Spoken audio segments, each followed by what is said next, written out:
మన ముకుంద జ్యువెలర్స్ కొత్త బ్రాండ్ పూర్వి అందమైన 18 గ్రామ్స్ బంగారు ఆభరణాలు దుబాటు ధరల్లో వివరాలకు సంప్రదించండి. నమస్తే రమగారు. నమస్తే జయ. రమగారు, మనకి ఈ నెలలోనే పోలి పాఠ్యం ఉంది. పోలీస్ వర్గారోహణ ప్రతి సంవత్సరం మీరు చెప్తూనే ఉంటారు. ఏ సంవత్సరానికి ఆ సంవత్సరమే కదా. అదే కదా. మరి పోలి పాఠ్యమి అంటే ఏంటి, దాని విశిష్టత, దీనికి ప్రత్యేకించి ఒక కథ కూడా ఉంది కదా. అది ఇంకొకసారి చెప్పుకుందామండి. నీకు కూడా నోటికి వచ్చేసింది. ఈ కార్తీక మాసపు చివరి రోజు వెళ్ళగానే తెల్లవారి పోల్పాడ్యమి, మార్గశిర శుద్ధ పాడ్యమి. కార్తీక మాసపు మొదటి రోజు బలిపాడ్యమి చేస్తాం. అవును. ఆ రోజున బలి చక్రవర్తి ప్రీత్యర్థం దీపాలు పెడతాం, దానాలు చేసుకుంటాము కదా. చివరి రోజు ఇప్పుడు ఈ పాడ్యమి నాడు కార్తీకం మొదలైతే బలిపాడ్యమి నాడు పోలిపాడ్యమితో కార్తీక ఆరాధనలు మొత్తం పూర్తయిపోతాయి. కార్తీక పురాణం వింటాం కూడా పూర్తయిపోతుంది. 30వ రోజు కింద వస్తుంది. మామూలుగా ఏంటంటే మనం రోజులు లెక్క పెట్టుకుంటాం. అవునండి. 30 రోజులు 30 కథలు. అయితే తిథుల ప్రకారం 29 రోజులకే మాసం ఫినిష్ అయిపోతూ ఉంటుంది మనకి. పాడ్యం నుంచి మన అమావాస్య దాకా అయిపోతుంది కదా. ఇంచుమించుగా 30వ రోజున పోలిపాడ్యమే పడుతుంది. కార్తీక పురాణపు కథలో ఇది చెప్పాను నేను. 30వ రోజు పారాయణ కూడా ఉంది. 30వ రోజు కార్తీక పురాణ శ్రవణం ఉన్నది. ఓకే. కానీ ఒకసారి మళ్ళీ చెప్తే ఇదేంటంటే నెల పొడుగునా దీపాలు పెట్టిన వాళ్ళు ఆఖరి రోజైనటువంటి ఈ కార్తీక అమావాస్య దిగగానే వచ్చే పాడ్యమి నాడు తెల్లవారుజామున నీటిలో దీపాలు వదిలిపెట్టడం, జ్వాలాతోరణ సమర్పణ చేస్తారు. నీళ్లలో అమ్మ వెళ్ళిరా అని కార్తీక దీప జ్యోతిని పంపిస్తారు, సాగనంపటం. ఈ నెల రోజులు స్నానాలు చేస్తారు. తెల్లవారుజామునే ఒక పొద్దులు ఉంటారు, ఉపవాసం చేస్తారు, పుట్టిగా నక్తాలు ఉంటారు. తర్వాత దానాలు చేస్తారు, రకరకాలు దుప్పట్లు గిప్పట్లు అలాంటివి కూడా దానం చేస్తాము. మనం బట్టలు వస్త్రదానం చేస్తాం. బ్రాహ్మణులకి మోయిని ఇచ్చే పద్ధతులు ఉంటాయి. ఇది ఇస్తారు కదా, పొత్తర్లు ఇవ్వటాలు, అలాంటివన్నీ చేస్తారు. తర్వాత దేవాలయ దర్శనాలు చేస్తాం, ఎక్కడైనా తీర్థాటన చేస్తాం, ప్రతిరోజు దీపారాధన చేసుకుంటాము, తులసి ఆరాధన చేస్తాం. ఎన్ని రకాలు ఉన్నాయి కార్తీకంలో. ఎన్నో రకాల ఆరాధనలు చెప్పారు, ఎన్నో రకాల ఉపాసనలు. ఏది చేయగలిగిన వాళ్ళు అది చేస్తారు. ఇవన్నీ చేసి ఈ చివరి రోజున కనుక నీటిలో దీపాలు విడిచిపెడితే అద్భుతమైన ఫలితం లభిస్తుందని చెప్తారు. అయితే ఈ రోజున ఇప్పుడు మనం ఏ నీళ్ళల్లో వదులుతాం? మనకి ప్రవాహాలు లేవు, కాలువలు లేవు, ఏమీ లేవు. ఓవర్ హెడ్ ట్యాంకులు ఉన్నాయి అంతే అందరికీ. ఏం చేయలేం కదా. అందుకని సూక్ష్మంలో మోక్షం ఒక బకెట్లో ఒక అరటి దొప్పలో ఏం చేసేవాళ్ళు అంటే, ఇది వరకు ఈ ప్రమిదలు వదిలిపెట్టడం కాదు, అరటి దొప్ప. ఈ అరటి దొప్పలు ఎక్కడి నుంచి వస్తాయి? మనకి అరటి చెట్టు కాండం తాలూకు డిప్పలు తీస్తాం. ఓకే. తీస్తే అది ఇట్లా ఇలా దవ్వలాగా ఇలా చిన్న అర్ధచంద్రాకారంలో వస్తుంది. దాన్ని చిన్న చిన్న ముక్కలుగా కట్ చేసి ఒక దాంట్లో అంతదనుకో 1 2 3 4 4 5 కంతలు చేస్తే అది ఏంటంటే అడుగు భాగం బేస్ ఉంటుంది. ఓకే. దాంట్లో మనము నేతులు, ఆవు నేతిలో ముంచినటువంటి పువ్వొత్తుల్ని వేసి వెలిగిస్తే అందులో నెయ్యి హవనమయ్యేదాకా, హుతమయ్యేదాకా ఆ దీపం వెలుగుతుంది. ఆ జ్వాల అలా వెళ్తూ ఆ నదిలో తన తాలూకు దీపశక్తిని చూపించుకుంటూ వెళ్తుందన్నమాట. ఇప్పుడు మనం ఏం చేయాలి? కనీసం ఇళ్లలో ఉన్న ఓ బకెట్లోనే అన్నిట్లో వదిలిపెట్టడం. ఓకే. జలంలో ఒక రకమైన అగ్ని ఉంటుంది, నీళ్ళలో నిప్పు ఉంది కదా, మనకు తెలుసు, కరెంట్ ఉంది కదా. ఆ శక్తినికి ఆరాధన చేస్తున్నాం మనం. కార్తీకంలో నీటిలో విపరీతమైన శక్తి ఉంటుంది. మనం అందుకే కదా చెప్తాం జలే గంగా అని చెప్తాం. తైలే లక్ష్మి జలే గంగా. ఆ నీటిలో ఉన్నటువంటి ఆ గంగా నదికి, ఆ అగ్నిస్వరూపుడికి అందరికీ హారతిస్తున్నట్టుగా ఈ దీపాలు వదిలిపెడతాం. ఈ కార్తీకంలో ప్రవాహంలో దీపాలు వదిలిపెడితే బాగా మంచు వచ్చేస్తుంది కదా. ఆ ప్రవాహంలో అటు ఇటు ఉన్న వాళ్ళకి దీపాల వెలుగు కూడా వస్తుంది. ఆ దీపం వల్ల వచ్చేటువంటి కాస్మిక్ ఎనర్జీ, ఒక రకమైన ఇది వస్తుంది కదా, దీపశక్తి. అది మన నుంచి ముందుకెళ్తుంది అన్నమాట. మన జీవశక్తిని పెంచుకుంటూ వెళ్తుంది. అందుకోసమని చేసేవాళ్ళం. మనకు అవకాశం లేదు కాబట్టి బకెట్లో అయినా వేసుకోవటం. ప్రవాహాల్లో వదిలిపెట్టేవాళ్ళు పాత రోజుల్లో చేసేవాళ్ళు. మా వాకిట్లో చెరువు ఉంది కదా, మా ఊళ్ళో చేసుకునేవాళ్ళు చెరువులో వదిలిపెట్టడం. చెరువులో ఎంత చెరువు ఇటు నుంచి అటు వెళ్తుంది. కాలువల్లో వదిలితే చాలా మంచిది, నదీ ప్రవాహాల్లో వదిలితే మంచిది, విశేషమైన ప్రయోజనం లభిస్తుంది. దీనికి అనుబంధంగా ఒక చిన్న కథ చెప్తారు. పోలమ్మ పోలి కథ. పోలి స్వర్గారోహణ చేసిన కథ అని చెప్తారు. స్వర్గారోహణం చేయటం అంటే ఎప్పుడు చేస్తారు? మరణించాక, కాలం చేశాక.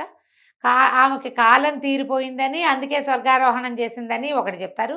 బొందితోటే స్వర్గారోహణ చేసిన శరీరంతోటే వెళ్ళిపోయింది అని ఒక కథ చెప్తారు. మనం ఏ కథ అయినా చెప్పుకోవచ్చు. ఈ పోలి అనే అమ్మాయి ఒక రజక కుటుంబంలో ఆఖరి కోడలు. మిగిలిన వాళ్ళంతా కొంచెం గద్దరి వాళ్ళు, తెలివైన వాళ్ళు. పోలి మెతకది, భక్తురాలు. ఆ అమ్మాయికి ముందు నుంచి దేవుడికి దండం పెట్టుకోవటము, ఏదైనా మంచి పని చేయటము అవి ఉండేవి. ఇప్పుడు వీళ్ళంతా కూడా ఏంటంటే ఈ నిత్య పూజా విధానాలు లేని కాలం అది. ఓ ఈ కథాకాలము రోజువారీ దీపారాధన చేయటం, రోజువారీ భజన చేసుకోవటం, రోజువారీ పూజలు, గుళ్ళోకి వెళ్ళటాలు అవి లేవు. అందరూ గుళ్ళోకి వెళ్ళే రోజులు కూడా కావు. ఓ ప్రత్యేకంగా కార్తీక మాసం ఆరాధనా మాసంగా ఉండేది ఆ కాలంలో. అప్పుడు ఏం చేసేవాళ్ళు, ఈ ఇంట్లో దీపాలు గీపాలు లేక వీళ్ళు నదీ తీరానికి వెళ్ళిపోయి నదిలో స్నానం చేసి నది ఒడ్డునే దీపారాధన చేసుకుని కార్తీక దామోదర ప్రీత్యర్థం దీపారాధన మహంకరిచి అని ఎవరన్నా అయ్యగారు మంత్రం చెప్తే చెప్పినట్టు, లేకపోతే దేవుడికి తమకు చేత వచ్చినట్టుగా దండం పెట్టుకుని స్నానం చేయటం, దీపం పెట్టడం. కార్తీకంలో ఇంకా ఏమీ లేదు, స్నానాలు దీపాలు అంతే. అయితే ఈ ఇంటిల్లిపాది వెళ్ళేవాళ్ళు. ఇప్పుడు ఇంటిల్లిపాది వెళ్ళిపోతే తెల్లవారు మళ్ళీ వెనక్కి తిరిగి వచ్చేసరికి ఎండెక్కి వస్తారు. అప్పుడు దీపావళి పని ఎట్లా ఇంట్లో?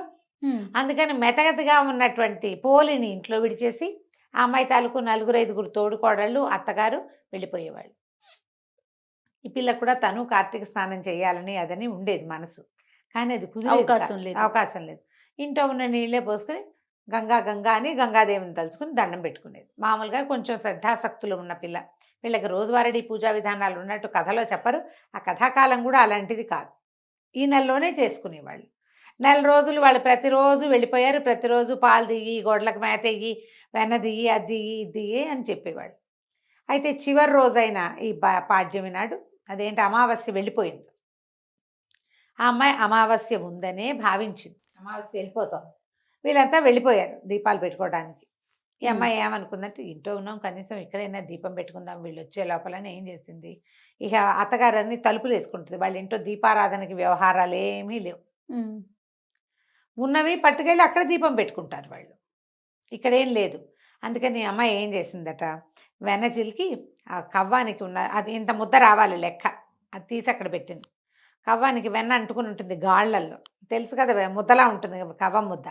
ఆ ముద్ద తీసి దాంట్లో నుంచి అట్లా అలాగా తీస్తే అంత నలకంత వెన్న వచ్చింది.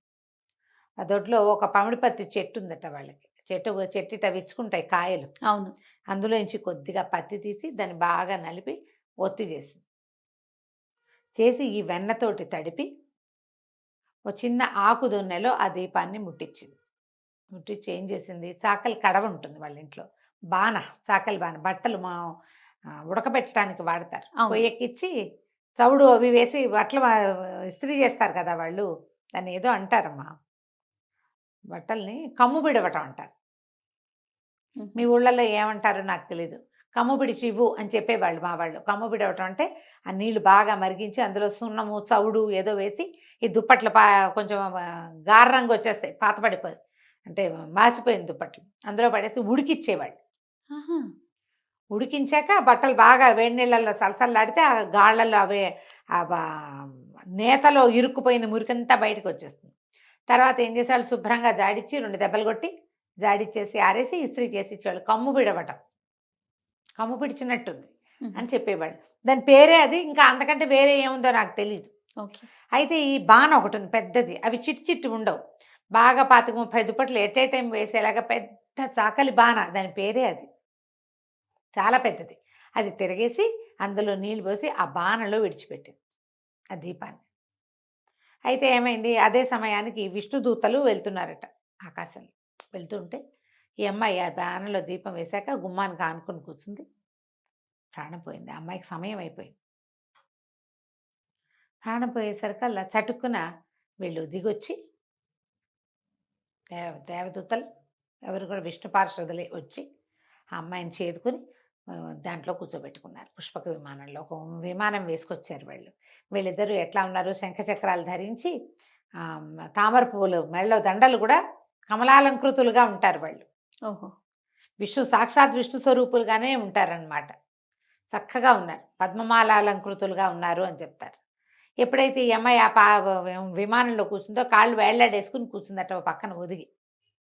కూర్చునేసరికల్లా ఈ అమ్మాయి వీళ్ళింటి నుంచి విమానం లేచేసరికల్లా చుట్టుపక్కల వాళ్ళు చూసేసి అమ్మో అమ్మో పోలిని తీసుకుపోతున్నారు, పోలికి స్వర్గం వచ్చేసిందని కేకలు పెట్టారు. పెట్టేసరికల్లా ఆ కేకలు ఒక్క కేక నుంచి ఓ కేక అట్ట పోయి ఆ నది తీరం నుంచి స్నానం చేసి తిరిగి వస్తున్న అత్త ఆ తోడుకోడళ్ళకి వినపడింది. అందరూ ఆశ్చర్యపడి, ఇదేంటి 4 రోజులు దీపం మేము పెడితే దీనికేటా వచ్చింది స్వర్గం, విమానం మాకు రావాలి, దానికేటా వచ్చింది. అత్తగారు పరిగెత్తుకుంటూ వచ్చి అవి ఎగిరిపోతున్న విమానంలోంచి కాళ్ళు వేళ్లాడేసి కూర్చుని ఆ పోలి కాళ్ళు పట్టేసుకుందట ఆవిడ వెళ్ళటానికి. తను కూడా ఆ అమ్మాయి కాళ్ళు, అత్తగారి కాళ్ళు పెద్ద కోడలు కాళ్ళు చిన్న కోడలు, అట్ట వరుసగా 5గురు ఒకళ్ళ కాళ్ళు ఒకళ్ళు పట్టుకుని వేళ్లాడుతూ వెళ్ళారు. పైకి వెళ్ళారు కొంతమేరకి. వెళ్ళేసరికల్లా ఈ దేవదూతలు ఇద్దరు ఉన్నారు కదా, విష్ణు పార్షదులు ఇద్దరు చూసి, ఈ అమ్మాయికి అవకాశం ఉంది మీకు అవకాశం లేదని అత్తగారి చేతుల మీద ఒక దెబ్బ కొడితే మొత్తం అంతా గుంపంతా కింద పడిపోయారు. పోలీస్ స్వర్గానికి వెళ్ళిపోయింది. అది మార్గశిర శుద్ధ పాడ్యమి, అమావాస్య వెళ్ళిపోయిన మరుసటి రోజు. ఆ రోజున అమ్మాయికి స్వర్గారోహణ లభించింది. ఆఖరి రోజైనా దీపం పెట్టండి నాయనా, స్వర్గం లభిస్తుందని చెప్పడం. చివరి రోజున 4 రోజులు చేయలే, పాడ్యం నాడైనా పెట్టండి కనీసం, అంతే. ఆఖరి రోజు కార్తీక ఆరాధనలు ముగిసిన రోజునైనా మనం ఇట్లా జ్వాలాతోరణంగా కాకపోయినా ఒక దీపంగా అయినా పెట్టి కార్తీక దామోదర ప్రీత్యర్థం ఒక నమస్కారం చేసుకుంటే అదైనా ఫలితాన్ని ఇస్తుంది. అది మాత్రం ఎందుకు మానేయాలి? మనం ఏం చేస్తాం, 4 రోజులు పెట్టుకున్న వాళ్ళు ఆ రోజు పెట్టుకుంటారు. ఏ రోజు పెట్టుకోలేని వాళ్ళు ఈ రోజు అయ్యో కార్తీక మాసం అయిపోయిందని అమావాస్య నాడు అనుకోకర్లా తెల్లవారి పొద్దున్నే పెట్టండి దీపం. తప్పకుండా. దీన్నే పోలిపాడ్యమి స్వర్గారోహణ కథ ఇదే చెప్తారు. ఆమెని జీవించి ఉండగానే తీసుకుపోయారని ఓ కథ చెప్తారు. జీవించి ఉండగానే తీసుకెళ్తే ఆ అమ్మాయి కాళ్ళు వీళ్ళంతా పట్టుకున్నారు. అప్పుడు కూడా ఇదే ఓకే. ఆ అమ్మాయి జీవించి ఉండగానే స్వర్గం లభించింది, లేదా స్వర్గం అని చెప్తారు. విష్ణు పార్షదులు వచ్చారని చెప్తారు పురాణంలో. ఆమెకు అవకాశం లభించింది. ఎందుకంటే శ్రద్ధ, ఆసక్తి, భక్తి, ఈ మూడిటి వల్ల ఎంత అవకాశం ఉంటే అదేదో బ్రహ్మాండం పగలు తీసే పూజ కాకపోయినా చిన్నది కనీసం అందుబాటులో ఉన్న చిన్న దీపం పెట్టి, దేవుడా ఇదంతా నీ వల్ల అని ఒక దండం పెడితే చాలదు, అంతే. అదైనా చాలు. ఆ ఒక్కరోజైనా చేతనైనంత చిన్న దీపమైనా పెట్టి నమస్కారం చేసుకోమని. ఇప్పుడు ఆ రోజు ఈ కథ వినాలా రమ్మగారు? ఈ కథ వినాలి, ఈ కథ తలుచుకుంటే మంచిది. సంతోషం. ఇంకా ప్రత్యేకించి మనం చేయాల్సిన పూజా విధానం ఏమన్నా ఉంటుంది? ఏమీ లేదు, దీపం పెట్టడమే ప్రధానం, అంతేనా? అంతే. తప్పకుండా రమ్మగారు. నమస్తే. నమస్తే.